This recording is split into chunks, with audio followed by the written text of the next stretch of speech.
Take my bride, let's go for a ride in my newfangled automobile.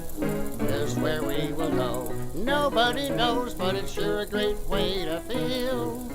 Behind the wheel of the speed meter steel, it's my newfangled automobile. Hello and welcome to Vintage Car History. I'm Wild Bill. It was in 1981 that I first encountered the video game Donkey Kong in the local arcade. Apparently, a giant gorilla abducted a princess, and it was up to Mario, an Italian plumber, to save her. The game spawned a franchise of games from Nintendo featuring Mario, as well as TV and feature films. Yet, one thing that you don't see this plumber doing is plumbing. Well, in U.S. automotive history, there was also a plumber that would design what is often called the first American sports car.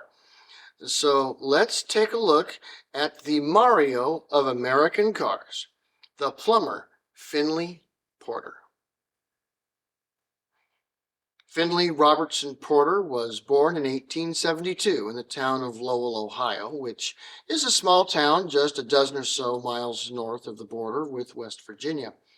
His father, Hardin Porter, worked for the railroad as a plumber and pipe fitter, not doing plumbing in terminals and buildings, but rather the plumbing and pipe work that needs to be done and maintained on a locomotive. This was, and still is, a very specialized skill, and the Porter family were well compensated for its work. Young Master Porter proved to be a certifiable genius. Learning at his father's side, by the age of 14, he had not only had his high school diploma, but also was himself a qualified journeyman plumber and pipe fitter. So he began his career working on the railroad, plumbing and piping locomotives for whichever company would pay him the most at whatever city the money was. He left Ohio and went east, first to New York and then to Pennsylvania. In his travels, he also took correspondence courses in mechanical engineering and by 1892 had his degree. This made Finley a valuable asset, and quite a few companies wanted to headhunt him. The successful one was Empire Brass Works in Stroudsburg, Pennsylvania, where he signed on in 1902 as a designer for boilers and would work for until 1910, eventually becoming general manager. During his tenure at Empire Brass, he and a co-worker and friend of his, Charles Worthington, had an idea. Both of them had the money to play around with cars, and so decided that they'd design and build their own. Since both of them were experienced engineers with plumbing backgrounds, making a steam power car seemed the most conducive to their talents. And so they did. Completed in 1907, it did work, but it also had one particularly significant flaw. No emergency pressure relief valve was on the boiler, which by this time in the history of steam engine was something you simply should know to do. So if the car was parked more than 30 minutes without actually using steam, it would blow up. Even in the modern cars of today, this is usually frowned upon. Finley decided to just scrap the whole steam engine idea and just use an internal combustion engine. He fiddled with some designs and looked at various engines available. Designing cars started to become more than a hobby for him, so when he met Washington Roebling II in 1909 and shared with him his love of cars and ideas, automotive history in America was made.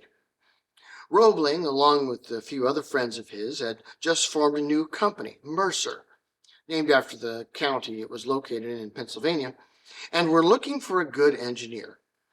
Porter joined the new Mercer Company early in 1910.